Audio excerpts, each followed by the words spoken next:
What's going on? You're listening to King Cam and Ujumbe podcast, and Ujumbe means message. And yes, we are back. Welcome back. We're going to talk about the temple within, and the topic is Luxor's autopsy, forensic secrets of the temple in man. This is a new series. We just got through dealing with Ethiopians, a history by Richard Pankhurst. Now we're going to get back to Kemet, and we're going to deal with some real life forensic comedic science. Yeah. Get comfortable. Get you something to write on, something to write with.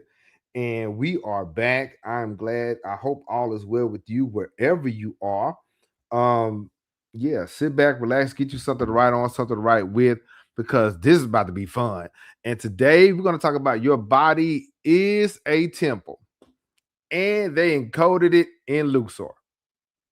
Yeah. In Waset, they broke this down.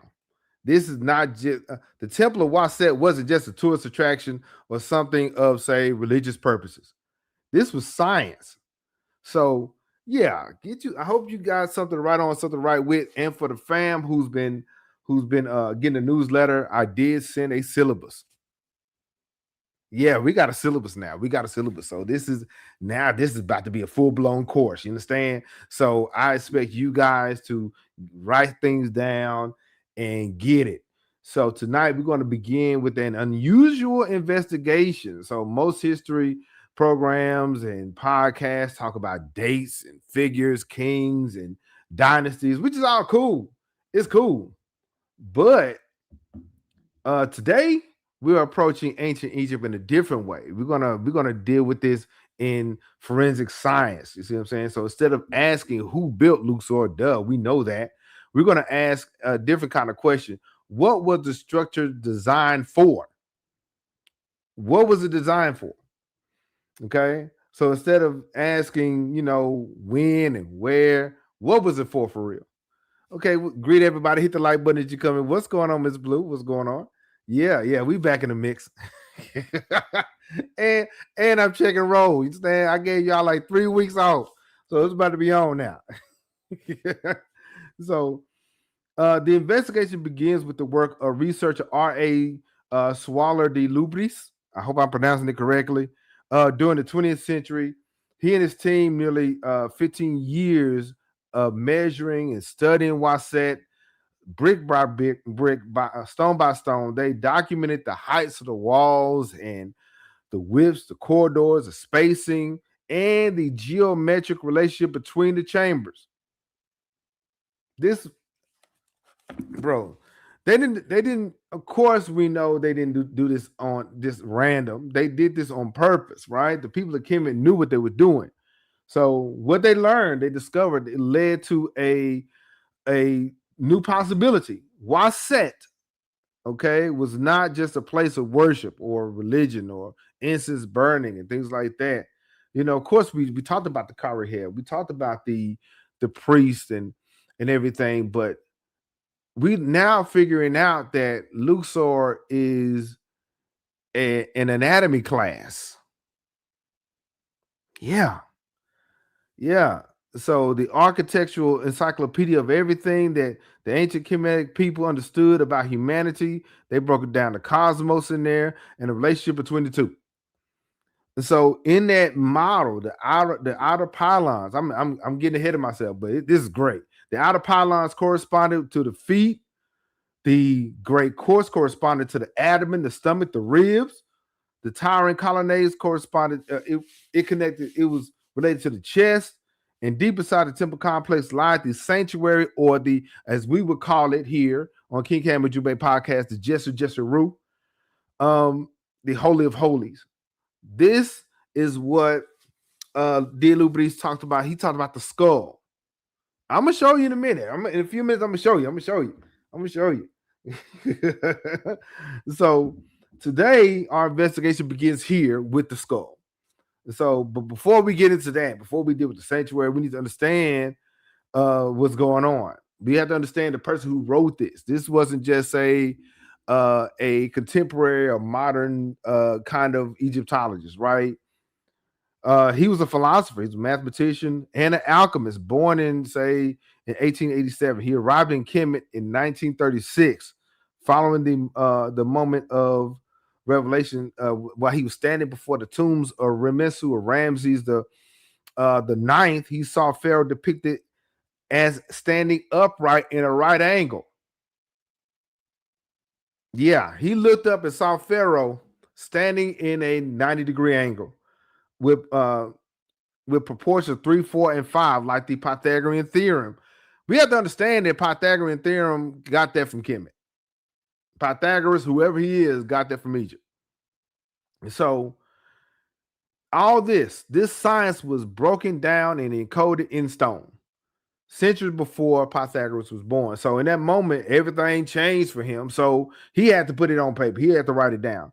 This was no longer, as the West would call it, as a religious site. This was science. This was a massive, centuries-long science experiment. Back in like in school, we got group projects, and one group has this, and they pass it on to the next, or the next person. The Temple of Waset, or the Temple of Luxor, was a massive group project, right? So, man, this is gonna be good. So, yeah, we're gonna talk about the sanctuary of the skull, or the Jesser of the mind. So, he spent 15 years in Luxor, confirming that insight, stone by stone, measurement by measurement, assisted by a trained team. And the result was his masterwork over like 1,000 pages of analysis and so on. So this is for this series here. If you really want to know, okay, let me go and look at you. If you really want to know, this, okay, is for the real ones. Okay, we tiptoed in the tulips, and we played games, and we did all these kind of things. We talked about Egypt, Nubia. This here, we about to get into the science. We about to really get into the essence of what we're doing. All right, thanks to the fam. Okay, but we're about to get into the nitty-gritty of everything, right? Because the fam has been asking more and more questions, and now we're at the point to where if you're serious about this, you're very welcome. If you just to hear what you've been hearing, I got to pause real quick. If you hear just to hear what everybody else has been talking about for the last 15, 20 years, you're on the wrong podcast. I'm just letting you know. Okay, I'm here to make other scholars and historians and everything. I'm not here just to regurgitate and reaffirm the same information we've been hearing, echoing for like the last 20 years. We're about to get into some science.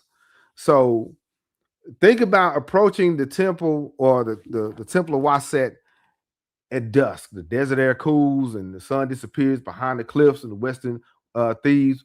Massive sandstone blocks glow with the amber light.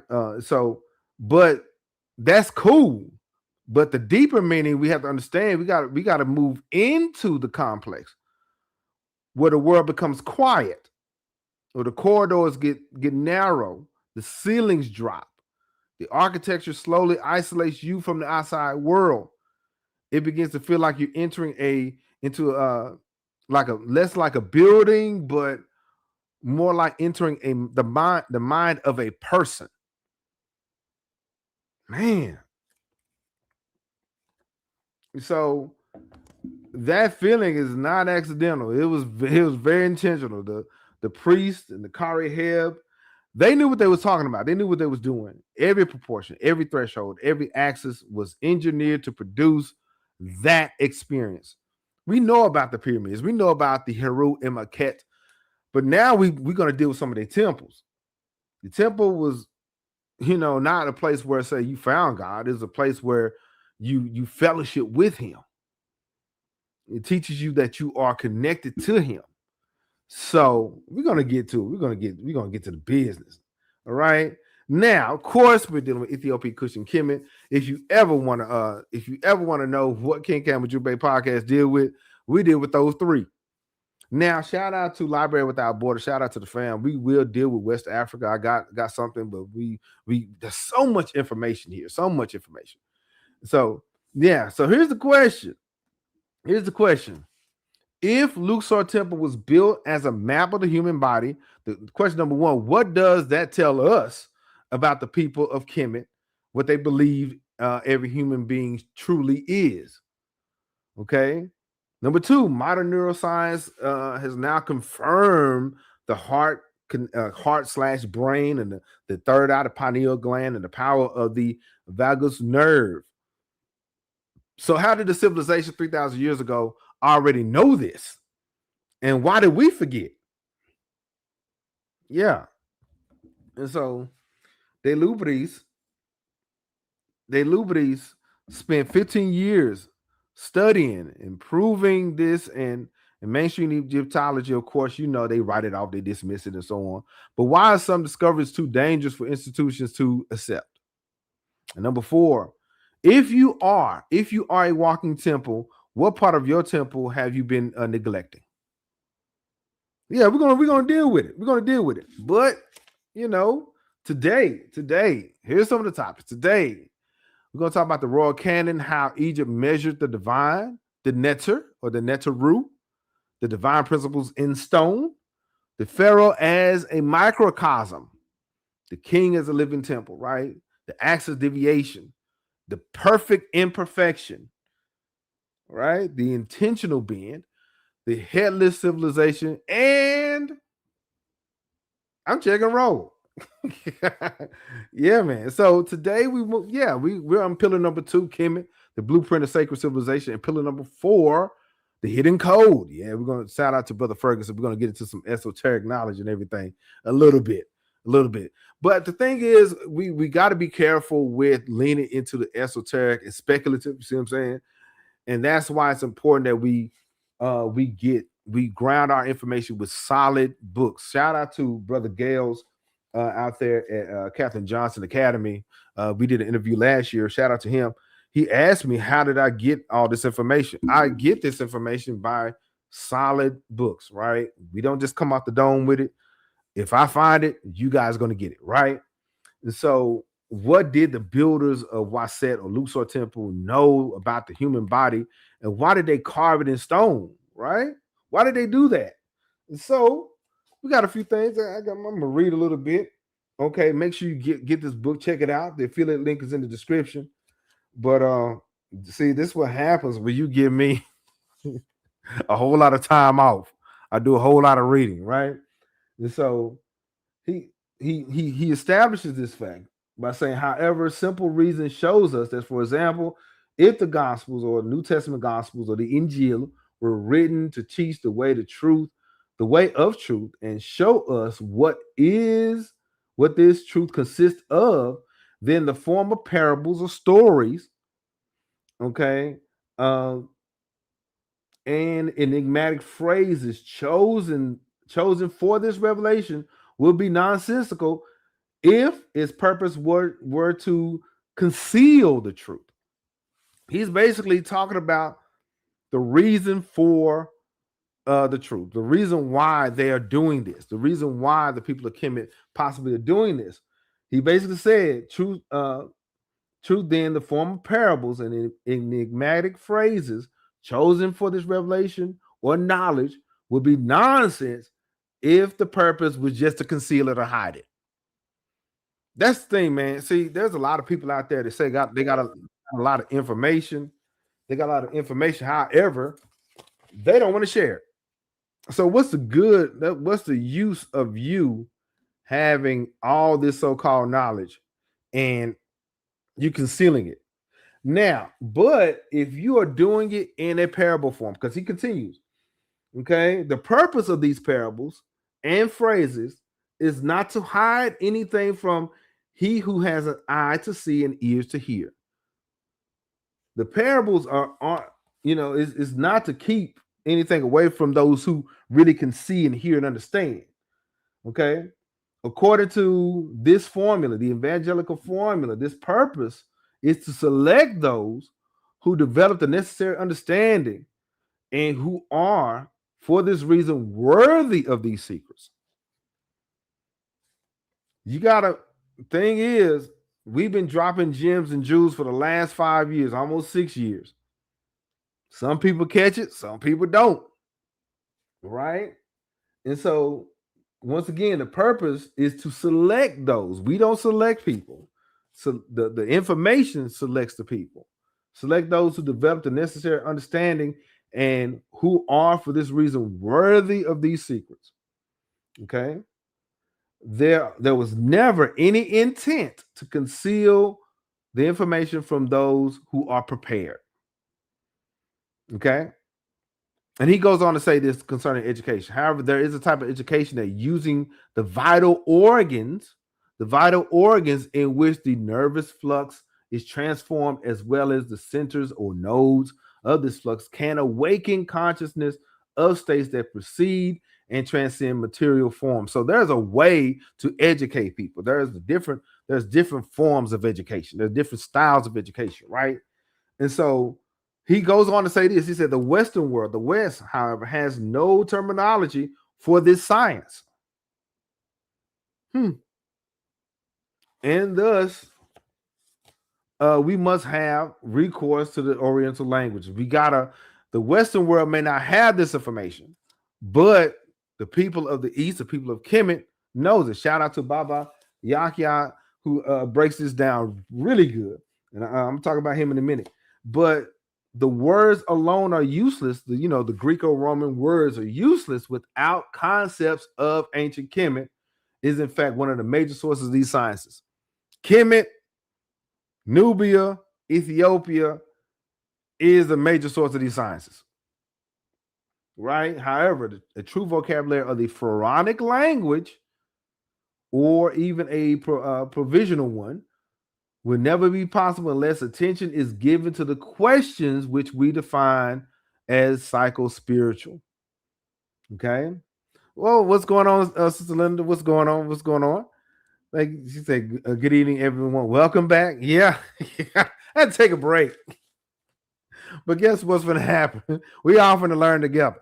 Every now and then you got to take a break. You got to take a break. So I had to, give myself about 3 weeks. So yeah, we back in this thing. Yeah, good evening. Give peace and love to the family out there. Okay. And he goes on to say this. He goes on to say rationalism is based on the data provided by the senses, the 5 senses, and the senses perceive only a meager part of what really is.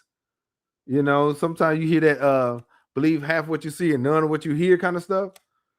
So through rationalism alone, we can know only that what is encountered through the senses, which is ponderable, quantitative. Yet mathematics, he's a mathematician. Mathematics, I told you, this is for the serious student. Mathematics has demonstrated the existence of elements that fall outside the physical. Shout out to King Herc. He broke down about a few months ago. He broke down the science to where there is an algebraic equation where there's like a void. Okay, when you go into the pyramid, there's a gap in space and time, in a sense, where there's a gap there somehow mathematically. See what I'm saying? Yeah, they cooking. Shout out to the fam. And shout out to Comedic Nation. We're gonna have to bring Comedic Nation back too. Therefore, we can understand nothing beyond what the dictionary knows. So that's why information is limited. And so we're gonna get into this. We're gonna get into this today. We're just gonna do a little brief introduction, but we're gonna get into this today. Welcome back. Right. All right. So let's get it. Okay. The royal canon, how Egypt measured the divine. Okay. How did they do that? To understand what the author discovered, we got to first understand the royal canon of proportion. Okay. The canon is a system in ancient Egypt. Artists and architects used to draw the human figure not casually, not by feel, but by precise mathematical law. This was rules to this. Most civilizations developed artistic canons, rules of depicting the human body. The Greeks developed one, the Renaissance did, and everything. So Egypt did the same thing. So, but other artistic expressions of the human body, it was more on the aesthetic. Okay, it was about how it looked and how pretty they were. But the Egyptian knowledge was ontological. It was about being. It was about the essence. It's about the entire person, the mind, body, and spirit, right? So the Egyptian royal canon divided the human body into 19 units called palms. Let me see. 19 units called palms measured from the soles of the feet to the top of the forehead. The 19th unit is the crown, the very top of the crown of the head. It is reserved for something specific, and that is the pineal gland, which is in the center of the mind, the seat of consciousness itself, right? The point where the divine intelligence meets the biological form. Think about it. The entry point where the divine connects with the spiritual connects with the physical. They weren't just say drawing people and putting stuff on walls, y'all. They were actually trying to map a relationship between the physical body and the divine intelligence. They were encoding that map into every piece of art, every statue, every temple, everywhere. And so this discovery was this: when you superimpose the royal canon or the royal knowledge of this and put that in the planning process of Waset, the measurements align. The pylons, let me show you. The pylons here, let me get that. The pylons at the bottom, that's the feet. The courts fall at the knees and thighs here. Okay. The colonnade falls into this area here represents the chest. Yeah. Yeah. And right here, right in the middle, that's the sanctuary, the innermost chamber. That is the skull. I'm gonna get to that in a second. That's the skull. And so this wasn't say accident or whatever. The temple was built to human proportion on purpose, because in Kemetic cosmology and Kemetic knowledge, there is no separation between the body of a man and the body of the cosmos, as above so below. We always talk about that. Here it is. Here's another representation of that. The temple does not represent the human body. The temple is the human body, rendered and put into stone, designed to last forever. So he called this he called this idea the anthropocosm, man as microcosm of the universe as micro man. The Luxor Temple, the Temple of Waset, was the physical proof of that relationship frozen in stone. Then we have the head. Okay, we have the head. All right. Let me get right here. The head, right here in the very center. The skull, the sanctuary, the holy of holies, the Jesser Jesheru, was treated as 1/7 of the total body height in the canon of the Netzer rules. We're gonna get to the breakdown in a minute. Think about the proportion. The head is the seat of power, the seat of consciousness. It represents roughly 1/7 of the whole. So in the temple, in this section here, the innermost sanctuary, the Jesser Jesheru, the sanctuary that's what we're going to be investigating, holds the same ratio relative to the entire structure. So it basically breaks down the entire structure in this small space. That's crazy. It goes into the reproductive system, the organs, and all those things. And so the people of ancient Kemet understood the human body as the original version of that same machine, and every Netzer encoded in the temple walls was simultaneously a cosmic principle and a biological function of, guess who? The hidden one. Of course, or you could say Jehudi, the principles of the measurement of divine speech, corresponds with the brain and tongue. Heru, the principle of the elevated consciousness, and it corresponds with the pineal gland. So, but I'm gonna get to that in a second. Now, here we go. Let me see if I can. I just showed y'all this. Yeah, that's the scarab or the zephyr, right? Oh, my paper fell. And so when you look at it, And you notice that it looks like the skull. If you look close, if you those who are watching it or those who watch on the replay, if you look close and you pause it, they look like the human skull. That is the human skull. Okay. And so let me see. And this is what he says.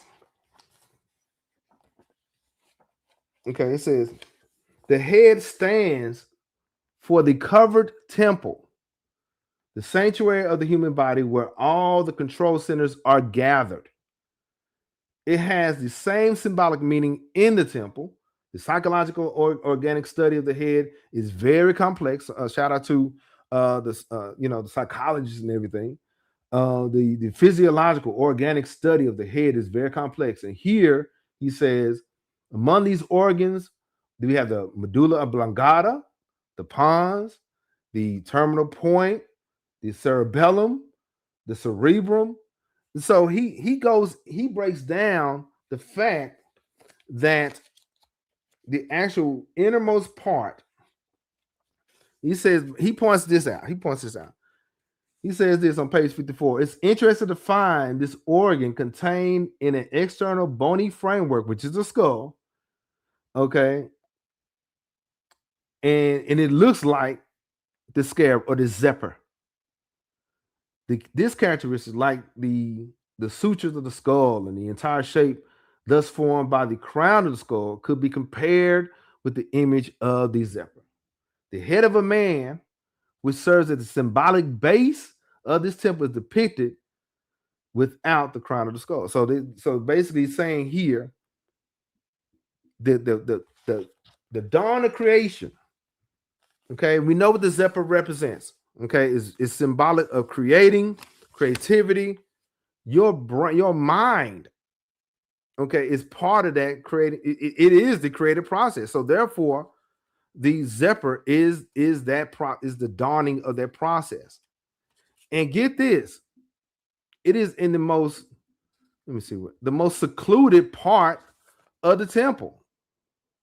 Okay, that is everything from chest down. That is all open space, according to what they're saying. All chest down, that's open space, but the neck up, where the head is, that's closed off. Think about your brain is not exposed. You know that it's not in the open like that. And so, that's the most sacred part, right? And so now, they weren't just studying the natural root, they were studying themselves. And so, and here's another one. We're going to break this down too. This is Khonsu's temple at Karnak, and you see the centermost part is the most closed in area. Yeah. So this is every Neteru encoded in the temple was simultaneously a cosmic principle and a biological function. And we have to get an understanding that this information is a little different. Why? Because we're not used to it. Let me get some more notes over here.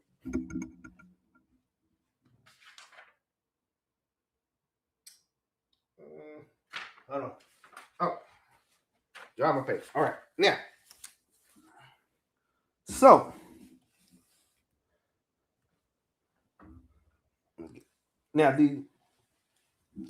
get this, okay? The word netter, okay, which is the divine principles in stone. Okay, let me see if I get to it. Let me find it. Oh, by the way, if you want to learn more about Kemet, Ethiopia, and Kush, like and subscribe. All right. And if you want to, by the way, I forgot about that. You want a free Kemetic symbol study guide, like and comment Kemet, and we'll get that for you. Okay.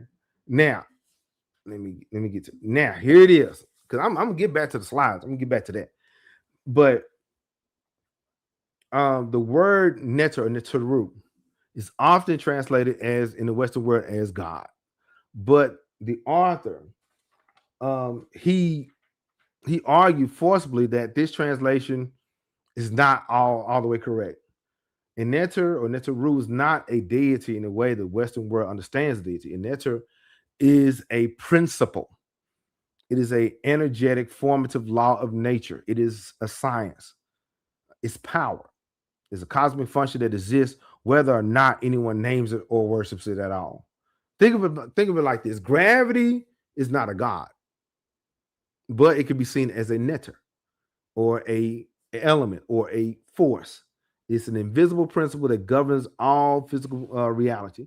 You can't see it, can't touch it, but every stone that falls, every planet that orbits, every river that runs downhill is proof of its existence, right? The ancient people of ancient Kemet understood that the universe operates through a set of principles, and they gave each principle a name or a symbol, a story, and a temple chamber, right? Yeah. So man, this is great. And so now the temple of Waset was dedicated to three specific Neteru.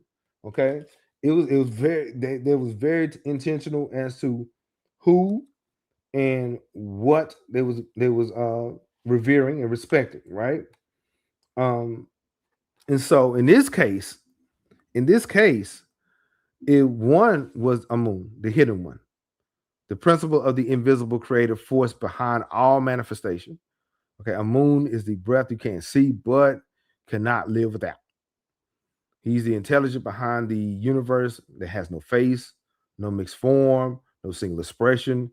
He's the source from which all things emerge, the hidden one, the one that, the unmoved mover. And so we have him. And then we have Mut, the universal mother. Okay, principle of cosmic matter, the womb of creation itself. Mut or Maut is the vessel, the space that receives divine seed and transforms it into living form. She is a principle of embodiment. The spirit becomes matter in the human body, and Mut corresponds to the reproductive and generative system, the biological capacity to receive, gestate, and bring forth new life. Her chapel sits in the right court, the right side of the, and that's the feminine aspect, the receptor side of the brain. Mm-hmm. Let me get back to it. Let me show you. Yeah. So we're gonna get a closer look in a minute, but the right side, that's the temple of Mot. Okay, and then Kansu, the moon, the navigator, the divine child, the principle of the cyclical transformation, right? Renewal represents renewal and sacred measurement. Kansu tracks time. That's the reason why there's day. There's people that watch things during the day. There's people that pay attention to things at night. The movements at night. Kansu tracks time. He moves through phases, just as the moon moves through phases, just as our consciousness expands and contracts. This is life cycles through birth, growth, decay, and rebirth. It's a cycle. So in the human body, Kansu corresponds with the endocrine system. Okay. That hormonal rhythm that governs cycles of energy, mood, sleep, and regeneration. The body's internal clock, the biological lunar calendar written into our chemistry. That's Kansu. So together, Amun, Mut, and Kansu, they're not separate. They're not separate. These are not separate biological entities or scientific entities. They were one principle expressed through three aspects: the hidden creative force, the vessel that receives and embodies it, the cyclical renewal through creation, perpetuates itself. It's ongoing, it's on moving. And this is also a reason why the author Swaja wrote that man is comprised of three main beings. Okay, three main beings: the spiritual, the corporal, and then of course the sexual. It is a triple sanctuary, the innermost skull of the temple, the triple sanctuary, the innermost skull, right here, the innermost part of the skull, where all these aspects meet. The anterior pituitary, the posterior pituitary, and the pineal gland. Like people say, the third eye. These are the three chapels, the three glands, the three aspects of the divine principle. Now, this is what it gets beyond philosophy and theology and everything. Swaller demonstrated that the placement of the hieroglyphics and the reliefs throughout the temple, it wasn't just for decoration. Each inscription was positioned at the corresponding anatomical location of the body. Yep. Each metanetra, each inscription, each carving in stone was connected to a part of the human body. Yeah. At the heart of the temple, at the heart, right in the middle, the heart of the temple, the reliefs speak of Ma'at. Okay. Oh, let me show you this. All right. This shout out to the fam. They have this is another 3D variant of the temple. I wish I can expand it, but you see here the Theban triad. That's the image here, right? But you see the hypostyle hall, the quarter Amenhotep the third. But those three sanctuaries right here, that is where the three parts of the brain are connected. Okay. And then in the heart of the temple, the center part of the temple, right here, that's what inscriptions of Ma'at, or balance and justice and order, is. The intelligence of the heart. Okay. The hall of judgment. That's where, according to the people of Kemet, is where your heart is to be weighed. Right? You hear that. And then shout out to the fam. I forgot who said this, but this is even a representation of the human body. Let me know. Y'all like and comment below. Let me know if I have to break down the judgment hall and connect that to the human body. Because I see the head and I see the spine.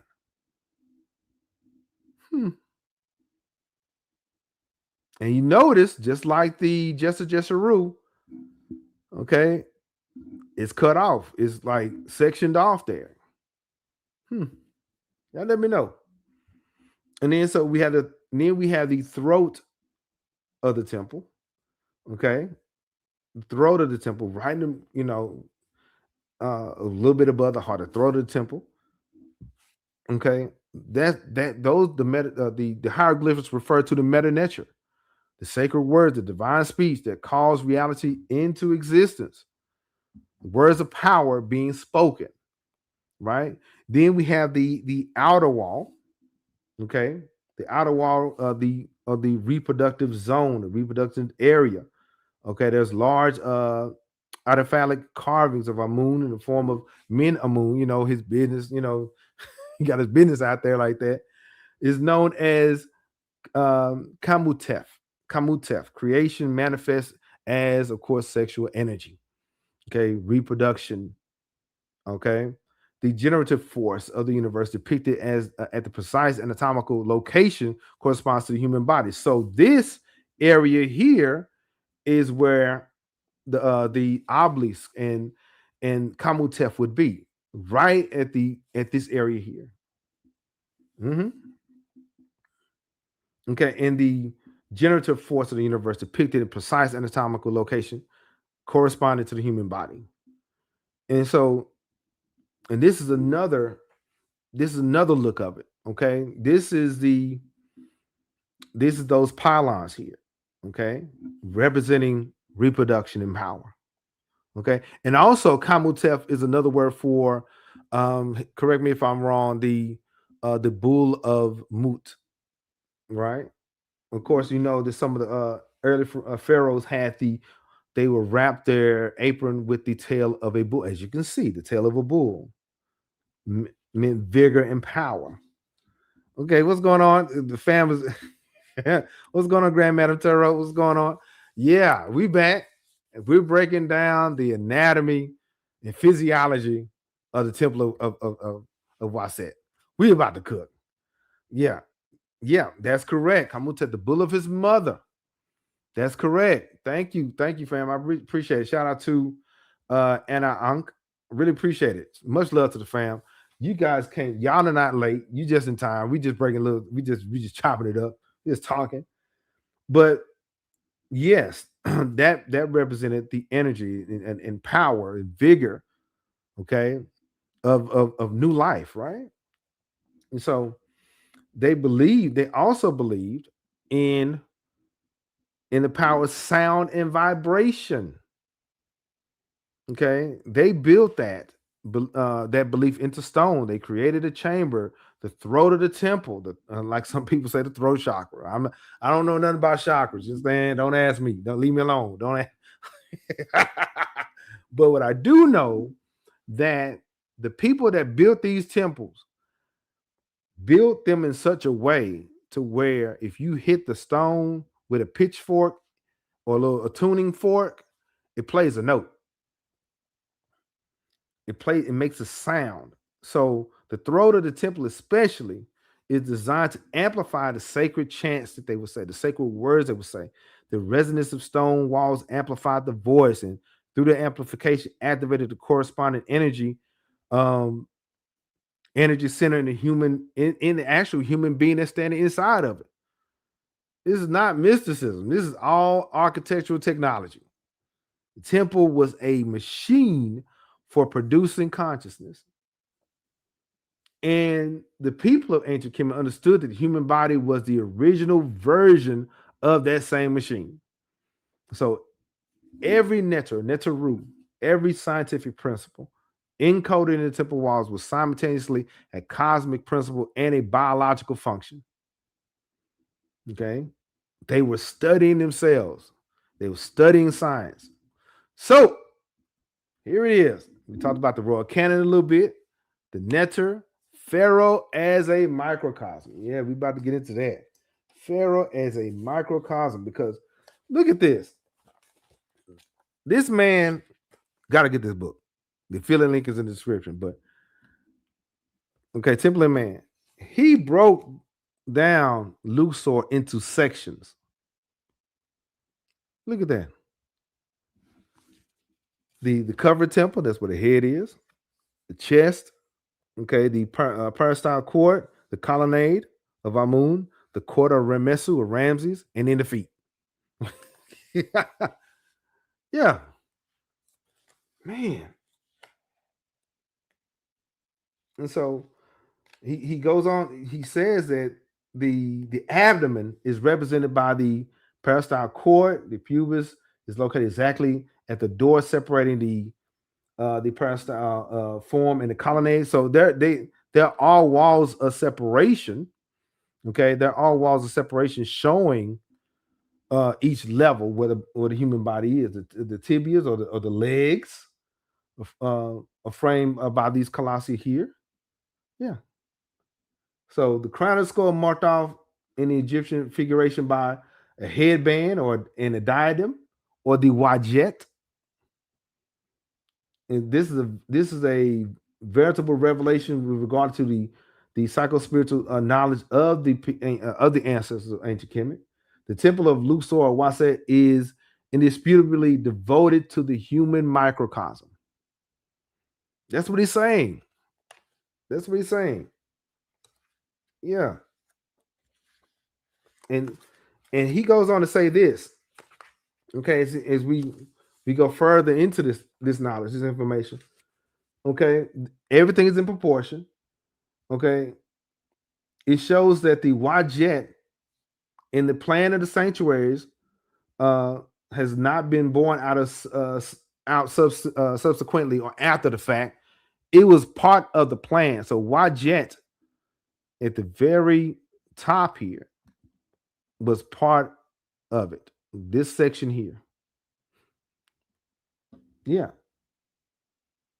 And the general plan. So, and then we think about the old ancient architectures, right? The ancient architectures of say old churches and so on, right? The basilica can't be confused with say the cathedrals are viewed in the same center of higher teaching or whatever. Karnak. So what happens is they try to line up say certain chapels and so on. They try to line them up with the temples of Kemet. No, it's not so, because the general plan of a cathedral corresponds with to an exact canon: two towers, a nave, a triple with and nave triple and seven windows. Has a rule on the walls and stations and so on. The choir separated from the transcript. He's describing the Roman Catholic style of the buildings. But he says in the temple of Waset, we find a similar layout in the sense where they also have the pylons, the nave, the double rows of seven high columns, and the high altar, represented here by the naos or the Jesu, containing the sacred bark or the sacred boat, symbolizing the crescent moon. It's located in the choir proper. So even though the Europeans may not understood what they were doing, but we kind of know that they were trying to imitate their chapels and cathedrals were trying to imitate or emulate Waset or something similar. But the science was not there. The anatomy wasn't there. They just built something because it was aesthetically pretty. We was trying to build the human body and we wanted to study that. Yeah. And so the ancient tradition, he says, demanded that the singers or the choir to be separated from the transcript or by a rod screen. Okay. However, now it said this ambulatory itself might be enclosed by decorative work or wrought irons and tombs, etc. However, at Luxor, there's no connection except for the central door leading into the room. Yeah, they weren't trying to, according to the author, they weren't trying to say imitate or emulate Kemet. They were just doing something because they saw it look nice, right? So let's continue. Let's get it. Let's go. Now we're gonna talk about the pharaoh as microcosm, the king as a living temple, because we talked about many times. We talked about how the kings they go through the process of being made king. You may be born to be king, but you're not made king, right? We talked about that last year. Queens of the South, we had a good time. But now we're going to talk about the pharaoh itself. But before we get into that, yeah, I got a question. All right. Leave behind wisdom text or leave behind dramatic memoirs. Like and comment below. Wisdom text or memoirs or a journal. Like and comment below. Let me know. All right. Wisdom text or a journal or memoirs, right? But this is what I'm going to do. Okay. Coming soon, the actual physical book, Decoding the Symbols, is coming out. Give me another few months. Decoding the Symbols. Yeah, we're gonna break this down. We're gonna do it. We're gonna break. What happens is we confuse some of us who've been doing this a long time. We take for granted that people know what an Ankh is and what a jet pillar is. So that's coming soon. All right. Now, what? But guys, do you notice a tilt? Okay, you notice a tilt in the temple a little bit. We're gonna talk about that in a few minutes, though. So now we arrive at the most important concept of the entire body of work, and it connects directly to everything, and that is the pharaoh himself. Okay, the Insudbiti or the Simatawi, right? The pharaoh as microcosm. In Kemetic science in ancient Egypt, every human being carries a divine blueprint within their body, within their genetics. Okay, the royal canon proportions not just say a measurement of system of art; it was a map. It was a map of the divine intelligence encoded in the human physiology. Every person is in potential a living temple, but the Pharaoh represented that potential fully, and it was fully realized and understood. The Insubiti, the Pharaoh, was the perfected man, the human being who had undergone the initiatory process, temple rites, sacred sciences, rites of passage, the systematic awakening of consciousness until the intelligence of the heart had fully been opened, until the divine intelligence that animates the cosmos was fully expressed through a biological human body. And here's how that process worked. Here's how it worked. Okay, they had once a year they had the Oped festival, which lasted anywhere between 11 to 27 days. A sacred procession took place. The statue of Amun was carried from the temple at Karnak to the temple of Luxor, down the Avenue of the Sphinxes, along the Nile by sacred bark or boat, with music, chanting, and singing. But the procession was only the outer ceremony. It was only on the outside. Okay, it was for the people. But what happened inside was different for those who really knew and understood. Right, the Pharaoh entered the inner sanctum alone. He went in there by himself, not with an army, not with a court, not with with an entourage. He went in there alone. The Holy of Holies, the sanctuary that corresponds to the skull, it was dark, lit only by, say, oil lamps and a narrow beam of sunlight through a precisely positioned opening. The room was small. It was womb-like. It was like the womb. Okay, the world outside ceased to exist. In that chamber, the Pharaoh's Ka, his spiritual double, his divine identity, was meant to merge with the Ka of Amun, the human becoming divine or spiritually elevated. The biological body aligned with the cosmic principle it was built to express. So this wasn't just a symbolic festival that happens every year or whatever, and yay, everybody's happy. This was operative technology. It was the operative technology of the temple. And by the way, check out our episode with Baba Yakya on the Kanaba. Check that out. We had a good time because we broke that down.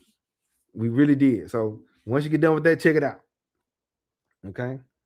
All right. Now, because the author understood that the temple was designed architecturally, proportionally, acoustically to produce a specific state of consciousness in the person standing within it, the narrowing corridors reduced external sensory input.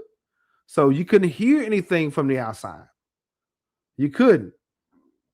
The ceilings got lower and lower. It compressed awareness inward. Okay. The specific chamber proportions got tight. It was built into a square ratio of a root of 2 ratio, built to the harmonics of the royal canon that they put together. It produced a psychological resonance that the conscious mind could not name, but the body recognized and understood. And get this. See, architecture built with coherent ratios produced psychological coherence, and the brain recognized that order even when the mind cannot articulate it mathematically. I told my students when I used to teach psychology, there's a difference between the brain and the mind. Two different things. So get this. The Pharaoh entered a darkness built to the proportion of his own skull. And it represents the deepest aspects of his own mind. Wow. Think about that. He goes into that temple from the bottom. And he makes his journey all the way here. Okay? And he's going into the deepest aspects of his own mind. Think about that. It's just you and your thoughts. or your aspirations or your fears. Surrounded by stone, encoded with the Neteru, the meta nature that correspond with his own biology.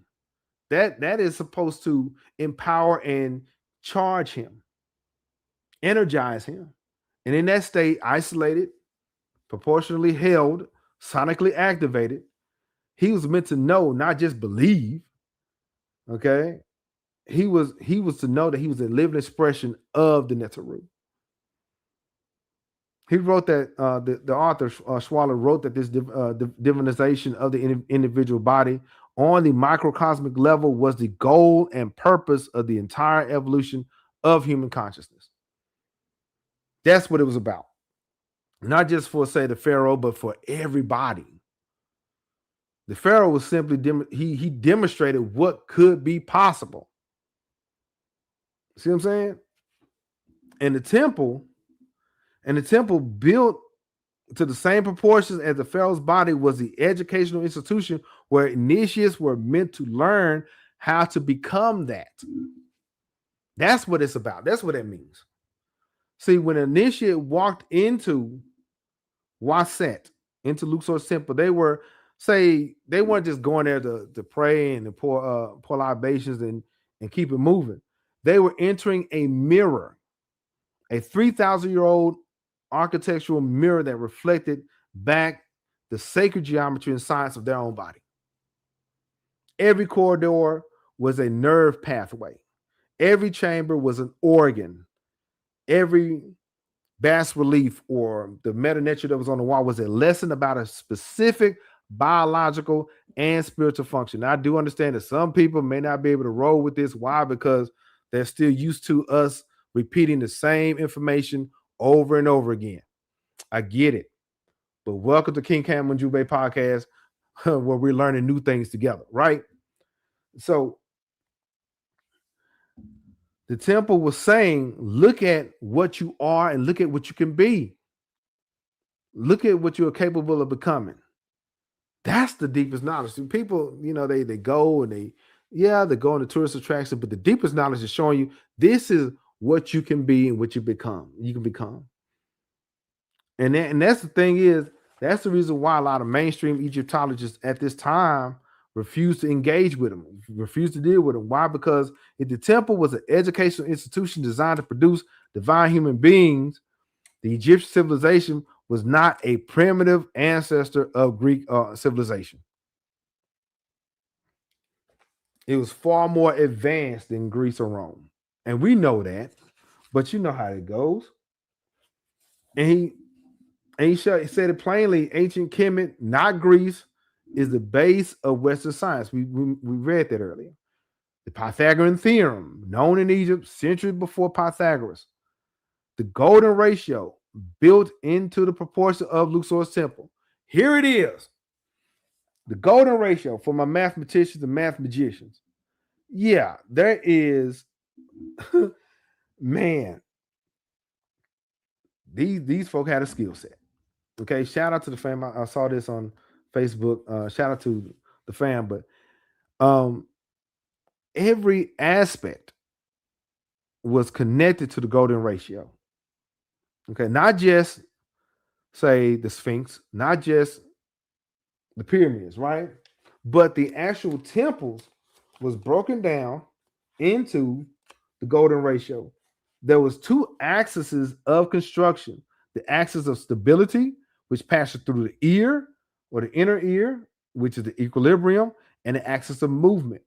But he says that since every generation involves a growth in volume, since all growth can only take place in a harmonious rhythm, that is to say, proportional to a particular coefficient, and since this rhythm is indisputably ordained by phi, which is, the Greek letter phi, the golden number, it is sufficient to know the module, the coefficient, particularly to the species or to the individual member of the species, or the neteru, or the neta principle, or the elements of the science, is to make a living being harmoniously the correct form, developing a architecture or image from the module with the golden ratio.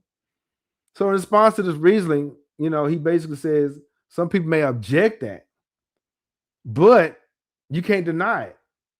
Okay, so there's because it's working on two axes of construction. Okay, the axis of stability, which is through the ear, the centermost part, the ear, and the axis of movement, which theoretically passes through the eye and to the big toe. And then there are four forms of this application: the immobile figure, the figure uh, about to move. That is the case of the kamutef, the figure of motion, and then running. That's why you see this temple kind of has a tilt to it. Now, Kamutep is located in the north. That's the general plan. Okay. And so there's indisputably a geometric basis acting as a grid for the construction of this figure. Okay, and I'm going to show you the picture of Kamutep. There's some geometry, even how these individual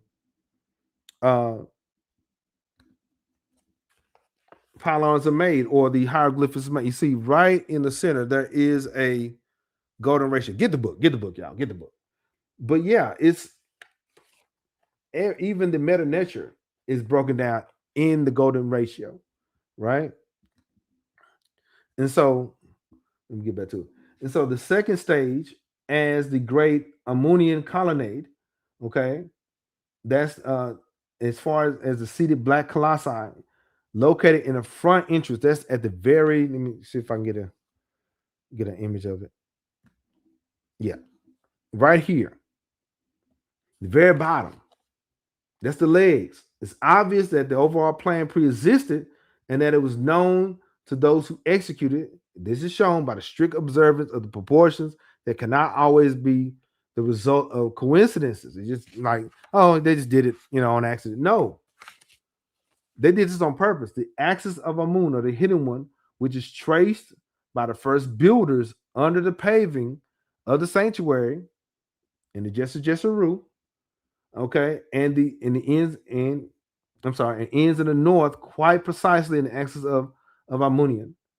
Then, not to mention the astronomical knowledge, okay, and so in here, this is the right in the center. Okay, these are the chambers of Amun here, right in the middle. Okay, it shows the geometrical axis. It shows how perfect this is.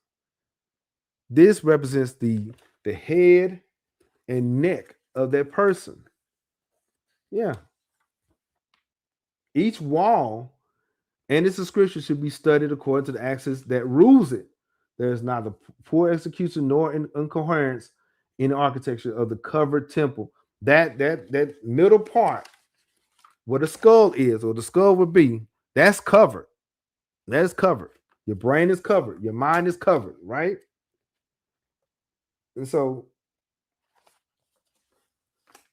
Pythagoras couldn't get that. No, he couldn't get this, right? He couldn't get this. He certainly couldn't get that, right? He can. And so far we talked about the royal canon, the nature of divine principles in stone.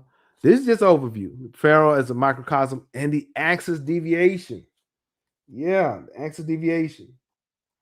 Okay, and Hellenistic civilization. The axis deviation, or the intentional bend. The intentional bend. Okay, notice the tilt. Now we need to talk about something that modern Egyptology or modern science has occasionally misread or misunderstood, that Swallow's work reveals as perhaps the most profound intentional design. It was on purpose. The axis of deviation. And now if you look at the ground floor plan, if you look at the very bottom, something stands out. The temple is not straight. It's not straight up and down. It's now, matter of fact, it starts to gradually change, right? It's constructed in 3 separate axes, each skewed relative to the others, kind of slightly. Standard Egyptology explains this as a series of practical adjustments. The Court of Ramses the second was built to align with the Temple of Karnak and construction error and later modifications and so on. But no, Schwaller, he rejected this completely. He pointed out something extraordinary. Every addition made to this temple over 1,000 years of construction by different pharaohs was aligned according to the original axis. Matter of fact, Alexander the Great, so-called great, built there. The Romans built there. Generation after generation of builders, separated by centuries, all honored the same skewed axis. This wasn't on accident. This was law. And he proposed something about that. Once you understand it, you can't unsee it. The living body's absolute symmetry does not exist. Our bodies are not perfectly symmetrical. The heart sits slightly to the left. The liver occupies more space to the right. The brain, 2 hemispheres specialize in entirely different functions. The language on the left and the spatial reasoning on the right. The spine is not rigid on a vertical axis. Matter of fact, I need to go see a chiropractor or something. But it curves, it adapts, it responds to the movement and gravity with intelligent asymmetry. The human body is not a machine built to perfect symmetry. It is a living organism built to intelligent asymmetry. So the Luxor Temple mirrors that biological asymmetry, right?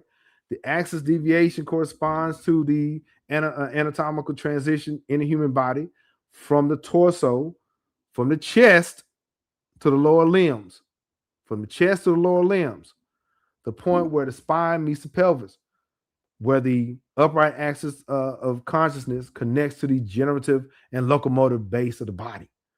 Now, check it out. Check out what he found in the colonnade, the section of the temple that corresponds with the femur or the legs.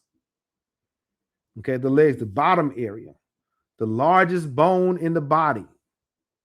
The femur, the leg bone. The colonnade features a double row of 7 papyrus columns. Right here. 1, 2, 3, 4, 5, 6, 7. I'm mistaken. Called that the reproductive area. My bad. But this represents the femur right here. This represents the legs. Okay. And so according to the author, 7 is the number of the Egyptians associated with process, growth, not perfection, and a cyclical aspect of nature. The femur is the only bone of the thigh the entire body relies on for its movement. The whole body needs the femur, the thigh bone. It falls at the precise location of the first lumbar vertebrae, right around here where the spine is. The 12 preceding horses represent the 12 thoracic vertebrae in the middle of the spine. Hold on, let me see if I can find that. Because I saw a picture of that. I'm just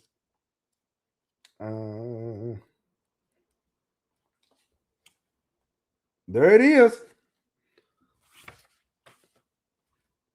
Right here. Let me hope you're writing notes. All right. Yeah.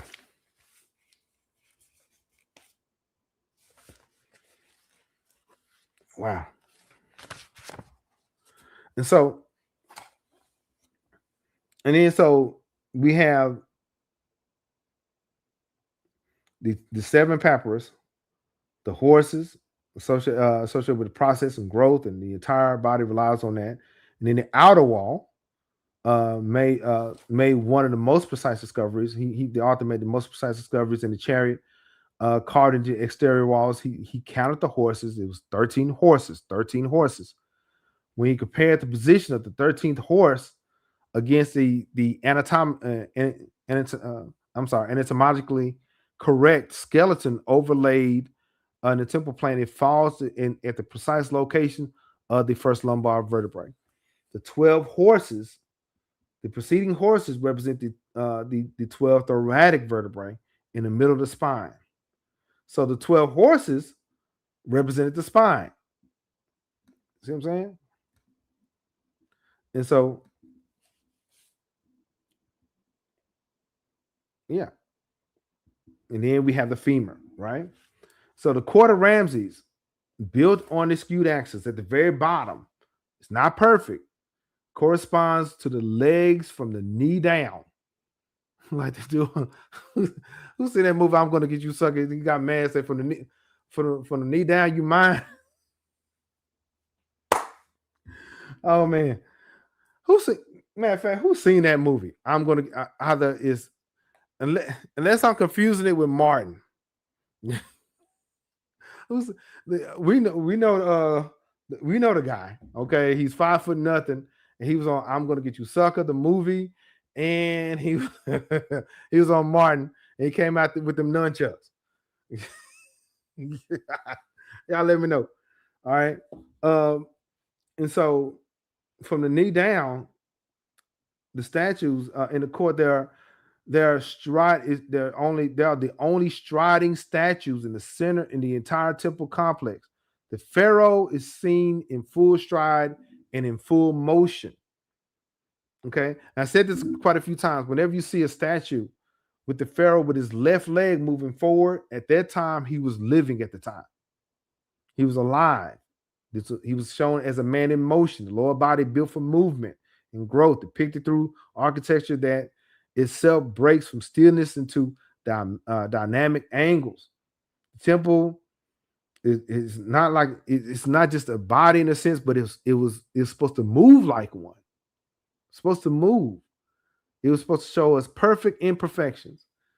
And from the side view, the image of a striding pharaoh is superimposed over the temple plan. You see that. The layout makes complete sense. The entire structure represents a man taking his steps. Movement, growth. That's the way it should be. That's the way we should be. The living body in forward motion. This is the level of intelligence that we're talking about here. Not temple builders who made a practical compromise, like they did something on accident.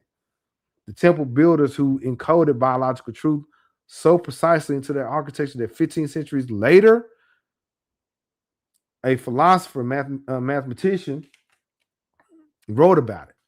Right now, here we go.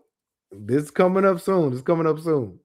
So we're going to talk about the work of creation where divine thought of Luxor becomes action. But why does this matter today? Why does all this matter today? Why is that so important? Like, what's the point? Why? We are now in this era in 2026, right? We have AI, we have quantum computing, we have mapped the human genome, we have sent probes to the edge of space. We carry in our pockets a device more powerful than computers that took humanity to the moon. But we are a civilization that has almost entirely lost the knowledge of our ancestors. And we lost that information that was encoded into our set. We mastered the external world. We conquered distance and disease and darkness, but we have largely abandoned the internal, the inside world, the understanding of the human body as a sacred instrument, as a living temple, as the most sophisticated technology in the known universe. Swallow called this the tragedy of modern consciousness. We became so focused on material things and likes and shares and all that, we cut the connection to the ancestors, to the divine. We stopped creating. We stopped treating the body as a temple. Started treating it like a machine, a vehicle for production. And, we work together. That's the reason why I took a break like that, right?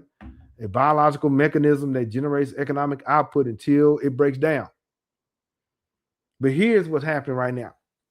In laboratories and research centers, in journals and articles, the ancient Kemetic people already knew this. The heart, the center, right? They inscribed the teachings of Ma'at in the heart of the temple, balance, justice, cosmic order, the intelligence of the heart. They treated the heart not as a pump, but as a primary seat of intelligence. Modern neuroscience is now confirming this. Modern science is confirming this. There's been research that the heart/brain connection, the heart-brain connection for over 3 decades has documented that the heart possesses its own intrinsic nervous system, a network of over 40,000 neurons, sophisticated enough that researchers now call it the heart brain. It can learn, it can remember. Okay, the heart, it can make decisions independent of the brain and the skull, right? In the skull, right? The heart also generates the largest electromagnetic field in the human body. This electrical field is approximately about 60 times greater in amplitude than the brain's electrical activity. That's the reason why the ancient Kemetic people weighed the heart. That's why they did that.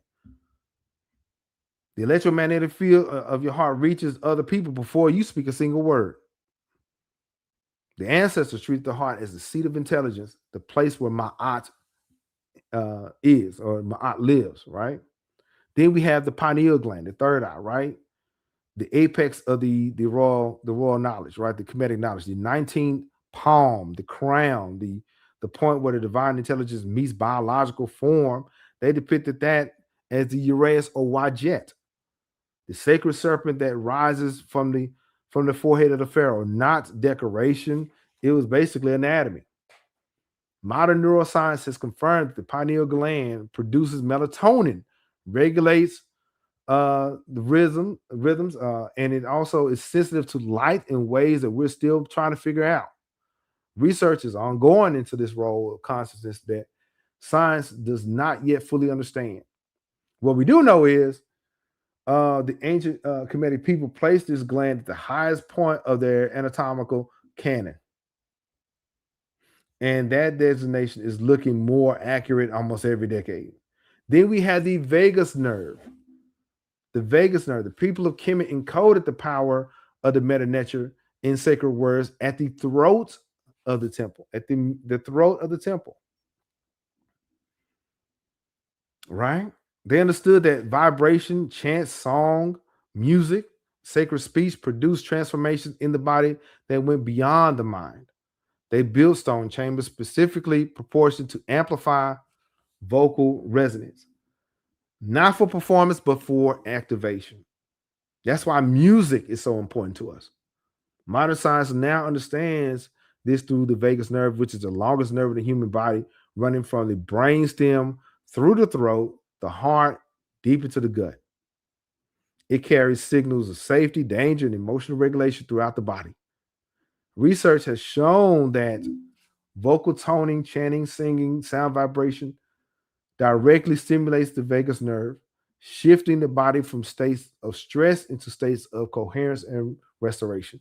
That's why positive music is they're trying to do away with positive music or love songs, right? They built these chambers. They built these chambers to activate this system. Modern neuroscience has identified biological mechanisms by which it works. The technology is the same, but only the vocabulary is different. So here's the thing. Um, this is what this building is. This is what the Kemetic temple is moving towards. It's not historical observation. It is a present tense statement of fact. We are walking temples. That's not a metaphor. That's not a pretty saying. That's the most precise anatomical, neurological, and architectural statement that Schwaller was saying for 15 years, his 15 years of work. We're walking temples, okay? And modern civilization has forgotten how to live inside its own walls. That's the sad part. We had the capacity of the pharaoh, the same skull, the same knowledge, the same heart brain, the same vagal network, the same pineal gland and crown, and the same electromagnetic field radiating from the chest. We are built to the same proportion, the same knowledge. The ancient ancestors did not build Waset or Luxor as monuments to kings. It was built as a reminder that a 3,000-year-old stone instruction manual telling us, every human being who walks through the corridors, you're not separate from the divine. You are connected to him in architecture, in proportion, in motion, in everything, right? So we dealt with the skull of the temple. We're not done with it, but we entered. Now we're going to deal with the sanctuary. We examined the royal canon that built it. We decoded the natural rules somewhat, not entirely. Okay. We talked about Amun, Mut, and Kansu, the biological system they corresponded to. They understood why the pharaoh was not just a king, but a living proof of divine human potential. We talked about the heart, brain, and everything, right? But the head cannot sustain itself.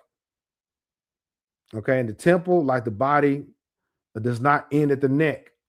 Okay, as we step back from the sanctuary, we're going to go south. We'll go past the colonnade, past the great courts. We're going to talk about the threshold. Okay, and we're going to talk about the work of creation, where divine thought of Luxor becomes action, becomes movement. The pelvis, the seat of creative force, the origin point of physical life, the anatomical location of every spiritual tradition, from Kemetic theology to Kundalini to the Kabbalah and so on. This wasn't on accident. This wasn't, decoration. The people of Kemet encoding this complete map of human energy and power from the skull all the way down, right? So if he's right, and if 15 years of precise measurement suggests this, then the next section of Luxor is not an archaeological afterthought or architectural afterthought. It's the generative core of the entire system. You see what I'm saying? So, yeah, we just got to talk about the Luxor autopsy. We talked about you are the temple, but coming up, we're going to deal with decoding symbols really soon. And of course, I got a special announcement of Ujumbe Media. We're working on that. He said, facts. yeah. We got to do it. We got to do it. So, and if you want to learn more about Kemet, Ethiopia, Kemet Kush, like and subscribe. We're about to get into something serious. This is not for play. This is no longer, the ancient Kemetic people were dark skinned and so on. We're dealing with science now. We're dealing with the sciences. Okay, this is for those who are serious about that information. We're going to break that down. Okay, if you want a free Kemetic symbol study guide, like and comment Kemet, and we'll get that to you. And for those who are who have the newsletter and everything, we just sent the syllabus to you and all that. Hope you enjoy that. So we talked about Kemet, the blueprint, sacred civilization, and pillar number 4, the hidden code. Now, here's some books. The affiliate links are in the description. I'm not just talking about books I don't know about. See what I'm saying? Temple of the Cosmos by Jeremy Nadler. That's a good one. Sacred Science. Oh, Sacred Science is our next one. After we're done with this one, Sacred Science is next. Yeah, I really appreciate it. Thank you, Sister Linda. Very interesting teacher. We got to do it. You can't just be surface or superficial with this information, right? Some of you guys have been rolling with me for a couple of years now. It's time to really go into some of this science, right? Secret Teachings of All Ages. I'm sorry, by Manly P. Hall. That's another good one. The Egyptian Miracle. Okay, check it out. And for the beginners, for those who just getting started on this journey, check out Stolen Legacy. Okay, by the late great George G.M. James. Check it out. And this is the book that we're on, Temple in Man.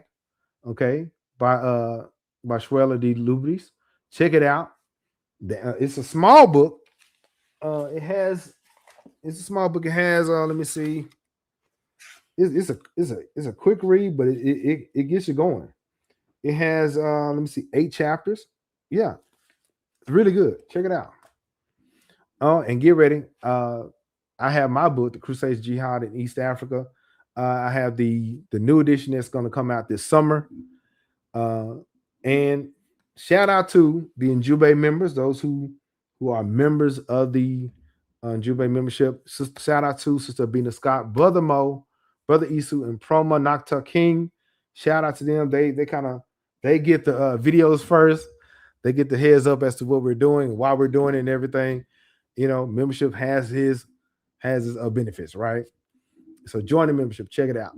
I'm gonna check roll. It's time for me to check roll. If you are here, I'm gonna go ahead and check roll, right?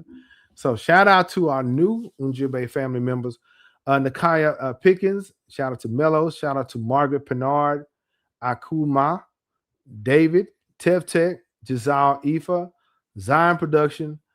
I think I put Kuma twice. Bayou Zodu, Evelyn Rose, Solani Music, Missy Greenhorn. Shout out to them. Shout out to Zuzu Sisa, Peter Santa Juke Paul. Okay. Shout out to the Pan African Bookstore. Yeah, some of my books, once I get done, I'm going to do a book signing at Pan African Bookstore in Dallas. This is going to be great. Yeah, I've been encouraged to go outside a little bit, so I think I need to do that. Shout out to Nubian. Uh, Shout out to Darren Melish Gita, and shout out to Baba Kaba, Library Without Borders, Miss Blue, Brother Ferguson, and Miss Marie. Shout out to Miss Marie, Sister Kiara, the alumni, and Noni Cafe. Speaking of that, shout out to Noni Cafe. They have coffee and all the wonderful things. So if you like coffee and caffeine early in the morning, like I do, check out Noni Cafe. Tell the fam King Cam sent you and everything. Now, we just got through talking about Luxor Autopsy, the forensic. This is the series. Okay, Forensic Secrets of the Temple of Man. You are the temple. Okay. If there are no other questions, or concerns, once again, I'd like to thank you guys for coming through. We're back to getting this work in, putting in this work. But I really appreciate you guys for coming. I really appreciate the fan for coming through, putting up with me. We got some great things coming up. We're working on Temple and Man first. Then we're going to deal with sacred science. And we're going to get into my book, Decoding the Symbols. We're going to break that down. So, it's going to be great. If there are no other questions, okay, this is the King Cam Ujumbe podcast, and talk to you later.